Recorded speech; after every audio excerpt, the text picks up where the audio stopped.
So welcome, Dan. Thanks very much for agreeing to be one of the 10 for 10 podcast interviewees. Yep, it's nice to be here. This should be a little bit of fun for us, particularly for me being the first one. So nice that it's sharing one with CSI to be the first. So let's start with talking about who you are, where you're from, your upbringing, the people who shaped you. Tell me a bit about that. Ko Hukirangi Te Maunga, ko Waipu Te Awa, ko Hirautu Te Waka, ko Ngāti Parau Te Iwi, ko Dan Gerrard tōku ingoa. So I hail from the East Coast. First see the sun. That's a big question of who shaped me. I've lived a bit of a rough life upbringing, but it's nice to be into this phase of my life where I can be supportive of others. So just thinking about childhood and upbringing and being a bit of a long journey. I've got a speech impediment. I was born with it. I couldn't speak properly or form proper sentences and read and write until I was about age 7. So I did 3 or 4 years of intense speech therapy, but by the time I did kind of enter the school system, I was quite far behind on where I needed to be. So at the age of 7, 8, like at the reading ability of like a 3 or 4 year old, so way behind where I needed to be. And what came with that was a very naughty kid in the school system, very disruptive, and basically the education system back in the day not being what I needed. Back in the kind of early to mid 80s, the old strap was still around, so I got plenty of those at school, and basically I felt like the schooling system gave up on me. Like I wasn't raised in a nice, loving family environment either. Like I think my parents did the best that they could do. Upon looking back now, I think as a mid to late teen, I used to blame my parents for a lot of things in terms of the way we were raised, but kind of understanding who they are as people now and looking back in their backgrounds, I can see why that they were the way they were in terms of raising my siblings and I.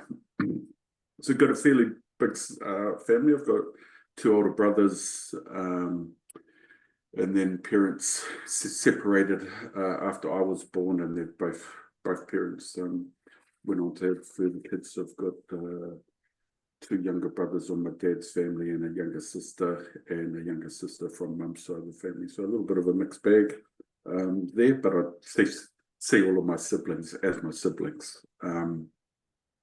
What that meant in terms of myself navigating through the education system is, by the time I hit the age of 15, or then I was starting to get into some fairly serious trouble at school, and was just way behind where I needed to be. And so like most of the kids in that spot, you start to behave in funny ways, and I had a few suspensions, and then finally got expelled from school. And I think around by the late 15, early 16, I had left school and had just started working in the forestry with my older brother, doing some planting and pruning in the school holidays. And then I think it must have been around when I was late 15, because I think through some counselling I was receiving at the time, they tried to help me back in to stay at school. So I was signed up onto the independent youth thing at the time, where I'd get paid a weekly amount. I was living on my own then, or bouncing around couch surfing from aunties and uncles, and then finally settled down for a little bit with a auntie in Aotearoa, where I managed to go back to school, but unfortunately I got knocked around the wrong crowd and started. I'm not sure if I can I can just be fully open, eh? And yes, so I got expelled from school for dealing drugs at school, and then that seemed to be a bit of a pathway that life would start to take. And yep, the team in blue were a frequent part of my formative years, I suppose. So in terms of the people that helped shape me, I'd say it'd be some of those people. But then also along the way, just we're really lucky at key times. There's some people that came into my life that helped me steer me along the same way. And that's what I wanted to ask. Who made you feel valued? Who made you feel you had potential? Who made you feel there were different options? Yeah, I think from those early days, there'd be two. There's my partner at the time, Angel, literally an angel at that time of my life. She was a big influence in terms of showing me that there's some other ways of, well, a different pathway in life. And I started to work for Angel's parents, who were doing some farming work up on the East Coast, and they had a investor who invested in their farm, and his name was Sir Peter Alworthy. And so he was probably the first biggest influence that I've had somebody in my life. Like, we've come from completely different backgrounds, and one day he was doing a farming visit, and I got introduced to him, and he pulled me aside and he said to me, most people when they meet me for the first time are intimidated by who I am. And at that stage, I had no idea who he was. He was just another person to me. And then I found out later, he used to be the president of the National Party. He was one of the pioneering farmers and families to do deer hunting in the South Island, and got a big farming background. And he said, he said, you just saw me as another human, and I appreciated that. And I thought, oh, that's pretty cool. So there's one thing I always think about Sir Peter is treat everybody how you see them, and treat people how you want to be treated. And yeah, so that was, he was a big influence. In fact, I still quote Sir Peter now, so with a lot of the things I do. So he would definitely be up there. And then the next three would definitely be my children. So I've got three children. One stage had three kids under the age of 3. I've got Ashley, who's now 22, Mason, who's 21, and Jazz, who's about to turn 20. Remember when Ashley was born, holding her for the first time and just thinking, what type of father do I want to be? So on that, I've only ever had one goal in life, and it's just to be a good dad. Am I a good dad? I'm not sure. You'd have to ask my kids that, but I would like to think that they would say I am. It did take a lot of growing up to land at that. Like, I've been fortunate enough to build a career in the civil construction space with Fulton Hogan and Downer, and I remember each year we used to have to set our goals and stuff like that, and I would always say I'm here to be a good dad, and as long as I held that at the top of my thoughts, or then things would just filter down through that way. Yeah, so be Sir Peter, Angel, and my 3 kids. Well, in terms of being a good dad, Dan, tell me a bit more about that. Yeah, it's been my favourite role in my life. Like, I think if I look at my own father and my older brothers and uncles and stuff like that, like they weren't very good role models, I suppose.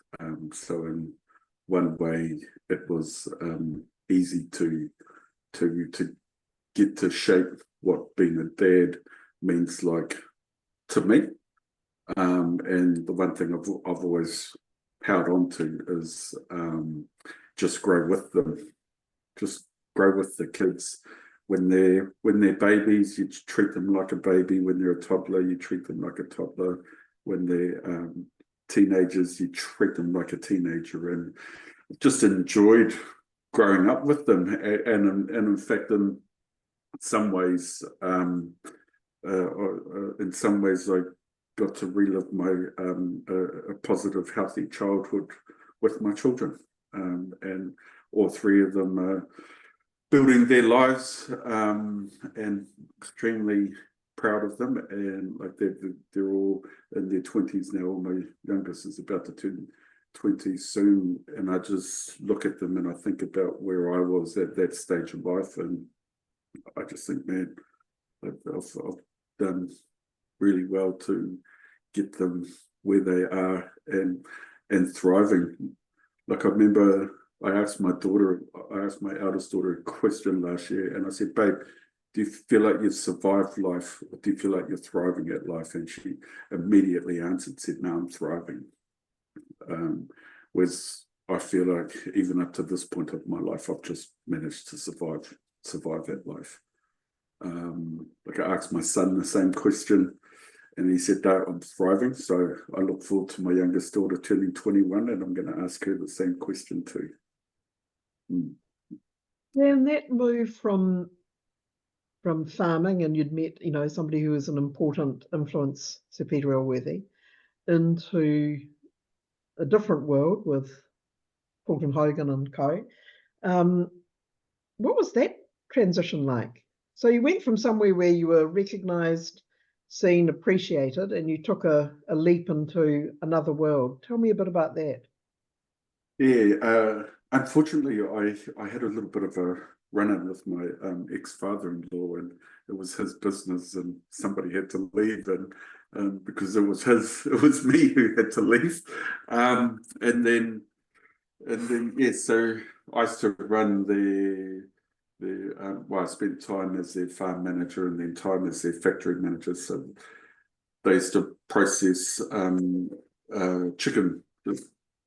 So they had a chicken farm, and did bits and pieces. And then I was in charge of the factory at the time, which meant using a recruiting agency to help fill the factory roles and those tasks. And when I left their business, I reached out to my contact and said, look, I need a job. I think at that stage, Ashley was six weeks old, so had the responsibility there as the income earner and a newborn baby and paying rent and stuff like that. And she goes, I've got two jobs. One was a forklift driver at a local mill there, or the other one was on a stop-go stick for Fulton Hogan.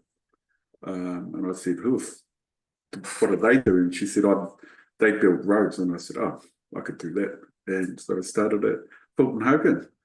And then, yeah, life was tough, living week to week. Like I remember I started off on something like $9.20 an hour at the time.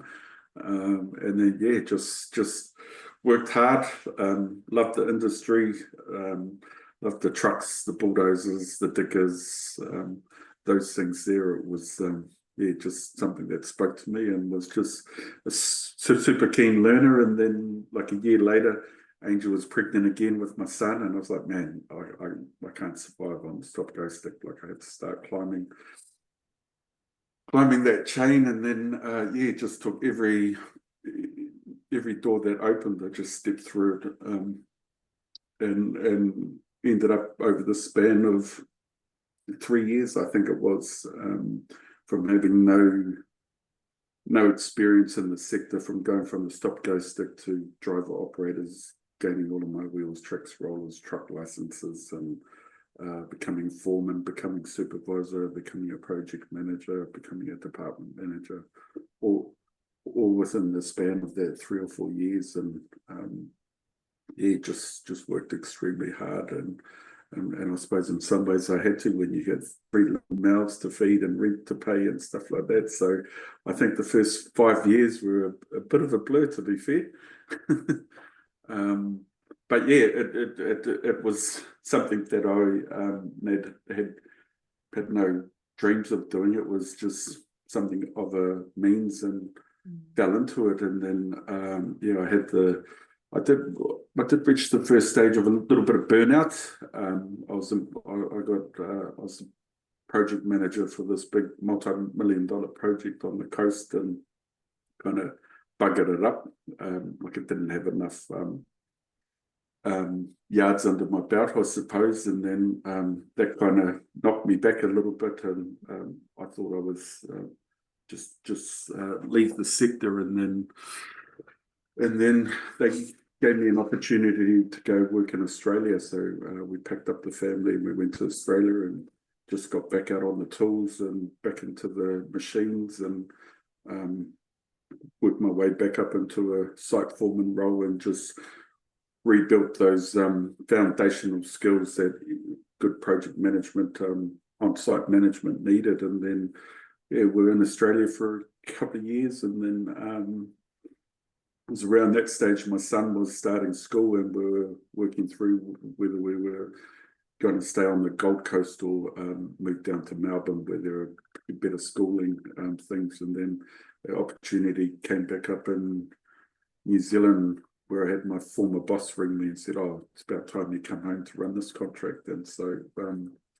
yeah, we did that. We moved back to the East Coast, and I became the well, I spent 6 months as the site supervisor for the mahi. In fact, this is the picture in the background, mahi, road maintenance. And then 6 months after, I became the manager for that lead, and I did that for a couple of years. And then yeah, I started to just look around at other things, and there was a job that came up at Downer, and I applied for that and got that job as a contract engineer.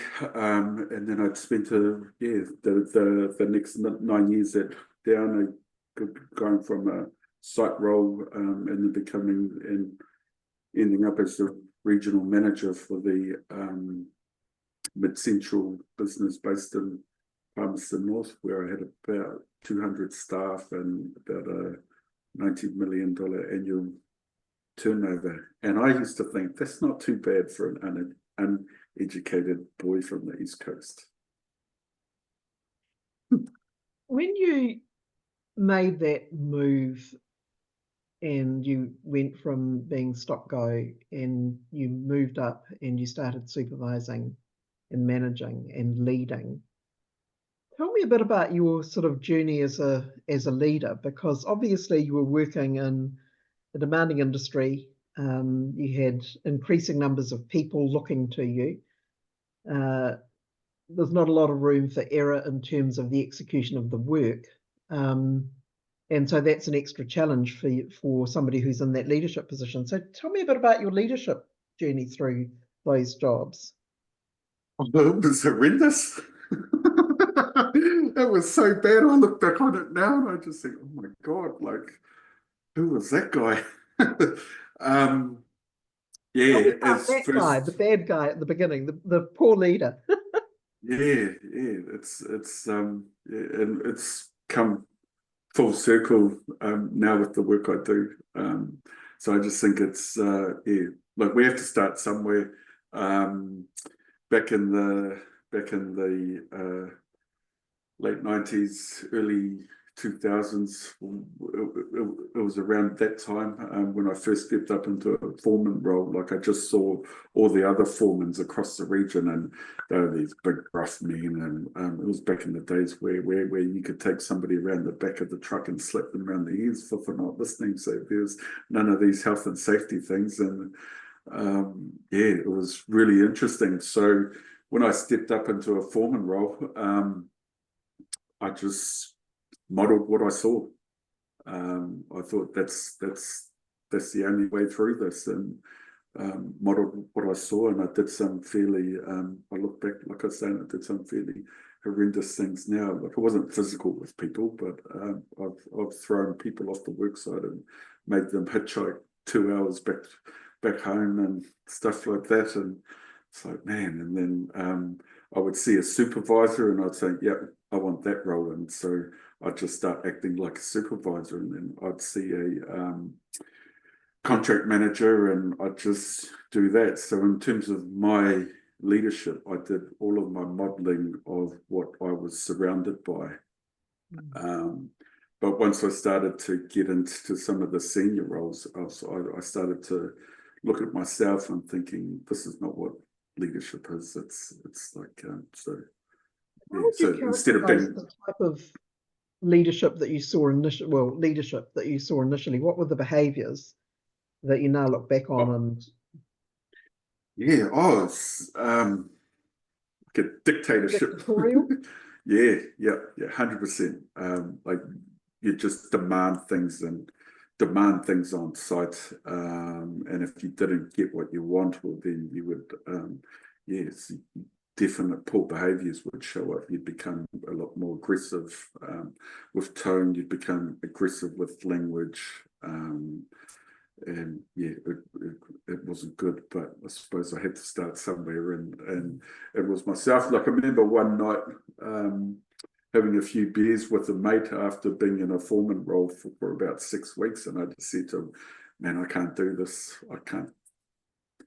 It's not me. I'm gonna hand the phone and the truck back on the Monday morning. And then I remember him saying to me, he said, look, how about you just start being a bit more of who you are as a person, and maybe it'll become far easier. And I was like, yeah, that was cool. And we downed a few beers at that stage, and he was around my age too, so there's a fair amount of wisdom that just came from that. And so I just thought to myself, on the Sunday, I'll give it one more shot, and then started to treat people like I started to think about Sir Peter again, and just started to treat people how I thought people should be treated, instead of modeling my behaviors on what I was surrounded by. And so that was a big learning curve. And then I just noticed my crew who worked for me started to respond differently. They were starting to open up a bit more. And I thought, here's a little bit of magic. And so, yeah, I just started to get to know them a lot better, and ask them about their families, and ask them about their interests, and ask them about who they are as people. And yeah, and then I think once I hit that point, well, then my career really took off. Did any of was the behaviour change sudden? Like, did any of your team say, what's up? You seem like a nicer person this week? No, it took about, to be fair, it took about a 6 to 12 month transition. Like at that stage, it was easy to fall into old habits, I suppose. And then, yeah, look, it was me who would have to just, look, I would spend the weekend just thinking about my own actions and stuff like that. And I thought, okay, like, this is for me to make the shift and change, and instead of expecting others to make that change, it was on me as a leader. And I suppose that's when I become really interested in leadership as a theme. And then I think Fulton Hogan must have noticed that change as well, because then they started to send me away on foreman training, supervisor training, project management training, and stuff like that. And this was back in the days when, particularly in that sector, where you literally had to do 10, 15, 20 years of service prior to stepping up into those roles. And here I was, 18 months to 2 years in, and I was, so clearly they saw something in me as well. And yeah, hopefully they got back their investment in terms of what they invested into me. Must have been scary when you've been modeling your behavior on what you saw, and what you saw was, it got results. and you're trying to do things differently, but you're still trying to deliver the same results. I mean, you must have felt that you were taking a risk. Yeah. I got like a fair amount of pushback too from crew and the other foremen as well. Like I got called all sorts of names and had a number of altercations like along the way of people would call me a brown noser for sucking up through to the boss, and yeah, I remember some of those things were fairly horrendous as well. And I can remember I got caught in a fairly big one that ended up quite physical, and I said to this guy, I said, well, unless you're going to put food on the table for my children, I said, I'm not going to change the way I am. And so I think I've, based on my upbringing as well, and the speech impediment, I've always had I grew a fairly thick skin.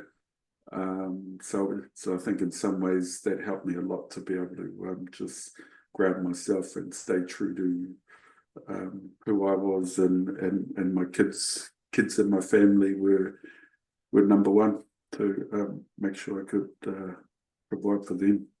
And so part of those things left me in a fairly sticky situation a few times. There were people who I thought were my friends. Like I lost those friendships.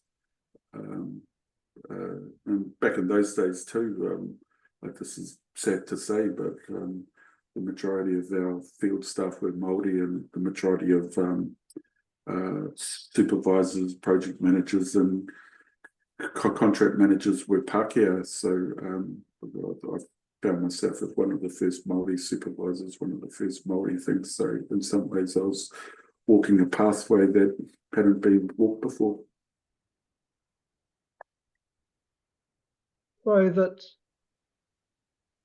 there was a tension in terms of stepping outside of what everybody else in the team saw as where the Māori guys were, Yeah, and aligning yourself with the Pākehā managers. Yeah, like I remember being called a bounty bar, brown on the outside, white in the middle.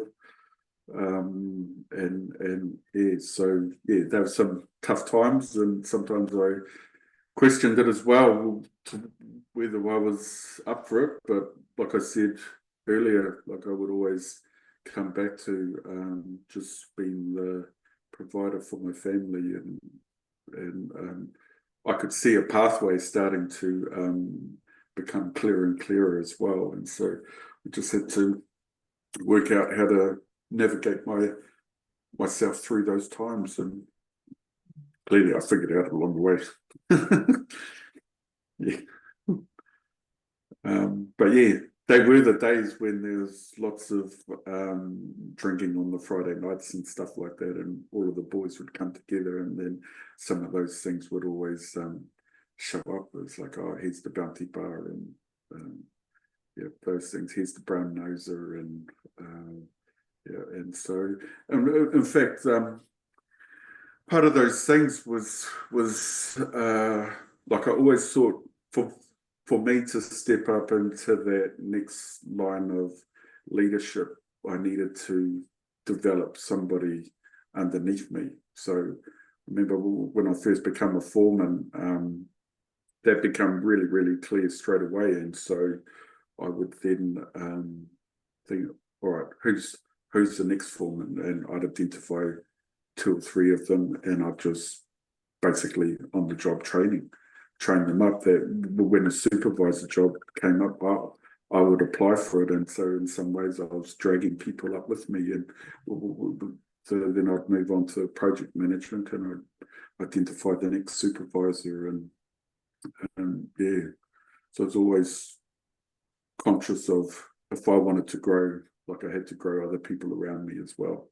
And I remember in my second year, after I moved people out of my crew and built a younger crew, and we started to get really productive with our outputs and stuff like that, and we would work hard, we would work long, and yeah, it became far easier to grow people rather than leaving people. And so I think that's a key thing I've always held on to, and in some ways it's what I'm doing now is through my own business is helping people help themselves. So tell me about the founding of Ngākau. Did I pronounce that correctly? Yep. So I was the regional manager for Downer from about 2016, 2017 through to 2019. And Downer really gave me some pretty cool, just opened up so many different pathways, and that late 2018 there's a program called the New Zealand Leadership Program run by Leadership New Zealand, and Downer used to send a participant each year, and in 2018 I was chosen as that person to go in 2019. So I joined this program in 2019, and I remember I went along for the first retreat, and Louise Mara was the program director, and she just scared the hell out of me. I was like, who the hell is this woman? Like, get me out of here. I've come to this leadership program to learn more about leadership theory and leadership practice and leadership models, and here I was being asked to talk about my feelings, which I'd never done in my life. So I was like, nah, this isn't for me. And I remember I went back to Downer, and I went back to work on the Monday, and my boss was a alumni of the program from the early days, and I told him about my experience, and I said, look, that's not my cup of tea, mate. I said, that's not mine. I said, I don't want to go back. And he said to me, he said, look, I want you to go back, but this time I want you to have an open mind. And if you feel the same way that you did in the first retreat, well, then he would support me in just stopping the program, or me in it. And then so I went back to the second retreat, which was on Koiwhata Marae up north, and while we were up there was when we had the 2019 Christchurch terrorist attack. And that just become like a holy shit, like there's more to life than me being stuck in my own thoughts and that. So yeah, that was a really moving experience. And we had a Muslim person who was a participant of the program, and just seeing them how they were affected by that. And then our third retreat was actually down in Christchurch, and she had organised for us as a cohort to go and visit the mosque, and they had only just opened it up, so they pulled up all of the car parks and carpets, and fresh painting in the windows, and we went there, and they just were so welcoming in the way they hosted us, and I was like, man, there's something bigger in all of these things in terms of what I could be exposed to and learn from the NZRP program. And it got to about August that year, at around the fourth or fifth retreat, and I'd noticed that when I was going back to work, like I no longer wanted to be there. Like I remember I was doing a tender bid for the Ohakea Air Force base project, and I remember being in this bid, and I just didn't even want to be there. I was like, this isn't me. And I was like, oh, so I really felt a big shift, and I had no idea what I wanted to do. And then I remember going back and saying to Louise, I said, look, I'm done. I'm leaving Downer. I just can't do this. It was nothing against Downer as an organisation. Like I fully appreciate and still encourage people go work for them, because they're an amazing organisation for growing people. But something in my own values had shifted in terms of what I was being exposed to in terms of societal challenges and those type of things. And so by the time I graduated the program, went back to work on the Monday and handed in my notice, and had nothing to go to, had no idea what I wanted to do. All I needed some time off to just think about what I wanted to do. Like, I'd lived a pretty tragic upbringing, and then went straight into some work, straight into a young family, straight into all of these things that I'd never ever taken any time for myself. And so I had a good 3 or 4 months off work, and then I went to Hawaii to see my younger brother.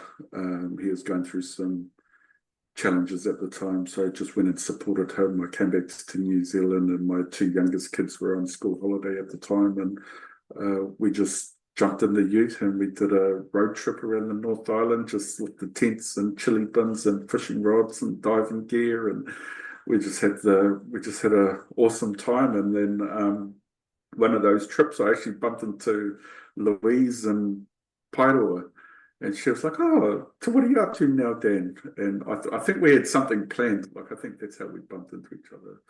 Can't quite remember. And she goes, "Oh, I want to talk to you. What are you up to?" And I said, "Oh, nothing much." I said, "I'm just still cruising." And she goes, "Do you want to come and help me run the program?" And I was like, "Bugger off." I said, "I can't do that." And she goes, "Yeah, you'll be right." I said, "Well, so what do you want me to do?" She said, "Just do the program again." So I was like, "Okay, sweet as." So I said yes. And then I go, "Oh, so when does it start?" She goes, "Next week." I was like, "Oh." And then around the same time, I bumped into an old friend from Downer who was at KiwiRail at the time, and he just asked for some help around some project things. So I said, "Yeah, I'd be happy to help out." And then we got hit by COVID in early 2020, and then I ended up leading a COVID response program for KiwiRail, where the job was to employ 300 people across the country into KiwiRail, creating job opportunities. So I did that for about 8-9 months, and then also at the same time I was helping Louise do the program. And it was through that time I started to think, oh, I could do this full time on my own. And so that's when I started Ngākau up. So I registered it, and it was more around what do I think about what I've potentially got to offer. And I started to have a think about the names in Ngākau and Te Ao Māori is like the heart, mind and soul. And so I really wanted to create leadership programs around heart, mind and soul, like just really who we are as individuals. And so yeah, that's a long-winded answer to tell you how Ngākau started. And so yeah, I've worked for, I've got a mixture of clients. Like at the moment I'm doing some work for Te Whataora. Really funny, this Friday I've got some strategy work to do for Downers Fulton Hogan's Te Ao Māori team. So I've got a workshop to run in Tauranga this Friday, so I've almost gone full circle back into it. Yeah, and I've done some work for Downer as well since I've gone, but then Rainbow Space, Youth Space, becoming an associate through CSI as well, and that's opened a few doors of work for AA Insurance. And then yeah, now I'm the program director for Leadership NZ, which is awesome piece of mahi, and we just graduated this year's class on Saturday night, which is cool. And yeah, I think I've found my purpose in life, which I think it is helping people help themselves. And like I have a little bit of a story, and I wasn't sure how much to share here, but like I really only just touched on some of those things that happened as a young fella. But yeah, I like I said, I think the biggest goal is just trying to be a good dad. Like I do feel like there is a shift at the moment as well, like with my kids starting to build their own lives and shaping up who they are. Like Ashley lives in Christchurch with her partner. She's the international flight attendant for Air New Zealand, so she gets to see the world. My son and his partner, they are based in the UK at the moment, so they've been over there for about 20 months now. Like, I think he's played a little bit of rugby, and they're farming over there on a dairy farm. I think at this stage in their 20 odd months, I think they've been through 22 countries, so they're having the time of their lives, and just having that experience. They've just had their visas accepted for Canada, so they move over there around April, May next year. I was hoping he'd come home, but I think he's got a travel bug now and wants to see South America and Asia. And then I've got Jasmine at home with me, who's she's had a after school job at McDonald's, and then since she finished school, she's done the management program, and so she's been to Auckland a few times. And I said to her, babe, like, I remember when she first brought home the modules and stuff like that. I said, that's some pretty good stuff that McDonald's do. So I said to her, babe, soak it all up while you can. Like, that's a good education, and you're getting paid to do it. So I think she's in a bit of a transition phase. Like, she can see her big brother and her big sister traveling the world. So I think she has a little bit of a bug there. And man, I could never ever dream of doing those things that my kids do at their age. Like I just said, that just was not my world. So yeah, I'm glad their mother and I managed to shape a world and an upbringing that that our kids can be who they are. And being 3 years apart between the three of them, the cool thing that I love about my children is that they are three completely different people. And so I think the thing I think about is that home life for them was a real comfortable, safe space for them to just be who they needed to be. And they've got beautiful personalities. And I'm not being biased either, because they're my kids. Like, they are lovely humans. and in some ways, I think what's next for myself and Ngākau is starting this healing journey with Louise back in 2019. She's always encouraged me to do this men's group work, and done a few overseas bits and pieces with some wise guides from around the world, and I've been part of the online forums and stuff like that, and just really upskilling myself to bring some of those ideas and concepts to Aotearoa, and I've just managed to if I say this out loud, I will definitely have to do it now. But I want to launch a men's program called The Wise Man. So everything I've learned over the last 5 years under Louise's guidance and her mentorship, and I said to her recently, is that everything that she's guided me with has worked out. So I was like, anything she keeps telling me to do, I'm like, yep, okay, it's just worked out. So I'm a pretty easy-go-lucky guy, but I do trust her guidance. So I think about Sir Peter, and I think about my kids, and I think about Angel, and we're no longer together, but I still hold her in high regard in terms of being the mother of my children, and then Louise. So I think about the person that's had the biggest influence in my life. I'd have to say Louise Murray. Dan, anything I haven't asked you that you'd like to say before we finish? I think these interviews, I find them so inspiring, and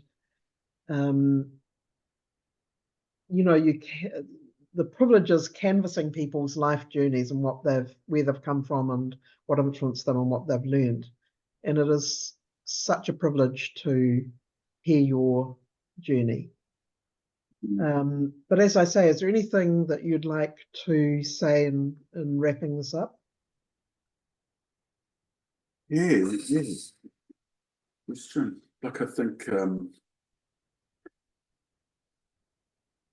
we've got so many societal challenges as a nation that we face, and regardless which way you lean, left or right, or think about cost of living and housing crises and food crisis and stuff like that. I often ponder why we are the way we are as a society, and yeah, I can have a look at the systems that we live in and things like that, and they all have something to play in those things, and we all hear these phrases about, oh, be the change. So in some ways I try to be the change, but when you're trying to navigate a system that prevents the change, I just think that we need to listen differently to how we've always listened. Everybody has a worldview, whether you agree with them or not. I think instead of seeking agreement or ending up in conflict with somebody who has a different worldview than you,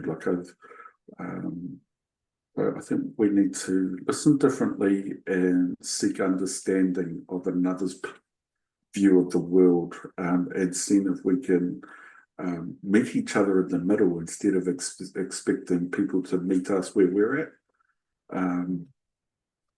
So I think that's a bit of a tough one for us to navigate as the country. I think we need to create platforms for conversations for Aotearoa to be able to hold. One thing that's very apparent to me is there a number of conversations that Aotearoa just doesn't have the maturity to be able to have. So in some ways, with the leadership work I do, as I try to create spaces where we can start having the mature conversations that the country needs to have. And part of that is listening differently. We've always listened to respond, or we listen to fill a gap, or we listen to respond to somebody else's without truly listening to what the message is or what they're actually saying. So in some ways, I always think about, how do I shift somebody's ability to hear something different without being triggered? First, you got to know what triggers you, but you also have to know how to kind of stay in it as well. And so that's why I love doing what I do, because I just learn so much myself as a person. And everything I learn, I just feed it down to my kids, like I said, because I just think it'll set them up. It'll just keep upskilling them and with their skills. So yeah, listen better, and let's start having the conversations that we don't have the maturity to be able to have, is what I would like to kind of wrap that up with. Just before I say thank you, what would be your top conversation that you would want to see us give priority to? The difference between anti-racism and racism.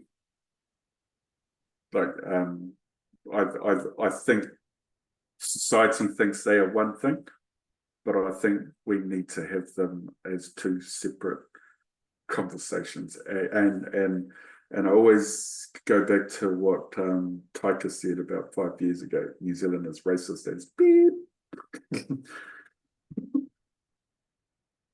And that's still true. I think in terms of my own experience, I never thought that I've had experienced racism myself, but if I look back on lots of moments, I can think to them.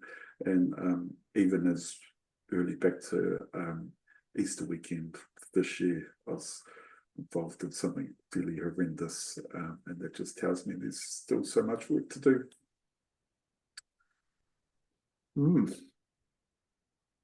Dan, thanks very much for your time. I really appreciate it. And yeah, I'm thrilled that you made yourself available and were so frank about where you've come from and where you are.